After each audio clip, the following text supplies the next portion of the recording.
విశ్వవిద్యాలయానికి పొట్టి శ్రీరాముల పేరును యథావిధిగా కొనసాగించాలని తుంగతుర్తి మండల ఆర్యవైశ్య సంఘం సభ్యులు ప్రభుత్వాన్ని డిమాండ్ చేశారు.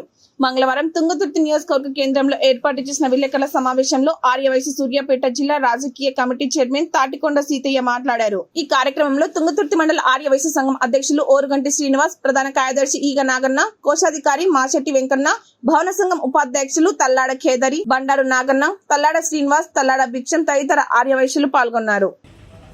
అయినా 20వ తారీఖు నాడు జరిగినటువంటి కేబినెట్ లో తీర్మానం చేసి ఖచ్చితంగా మేము పేరు మారుస్తామని ప్రభుత్వం ప్రయత్నం చేస్తూ ఉంది. అలాంటి ప్రయత్నాన్ని ప్రభుత్వం వెంటనే విరమించుకోవాలి. ప్రాణ త్యాగానికి ఒడిగట్టి భాషా ప్రయుక్త రాష్ట్రాలు ఏర్పడడానికి కృషి చేసినటువంటి మహనీయుడు, స్వాతంత్ర సమరయోధుడు, ఆర్యవైశ్యుల ఆనిముత్యమైనటువంటి పొట్టి శ్రీరాములు గారి పేరు మార్చొద్దు అని డిమాండ్ చేస్తూ ఉన్నాం. ఒకవేళ ప్రభుత్వం వెనక్కి తగ్గకపోతే, మార్చుకోకపోతే వైశ్య జాతి యొక్క వారి యొక్క పోరాటం ఉధృతం చేసి ప్రభుత్వానికి మేము గుర్తు చేసేలాగా పోరాడతామని తెలియజేస్తున్నాం. ఆర్యవైశ్యుల ఐక్యత. వర్ధిల్లాలి. ఆర్యవైశ్యుల ఐక్యత.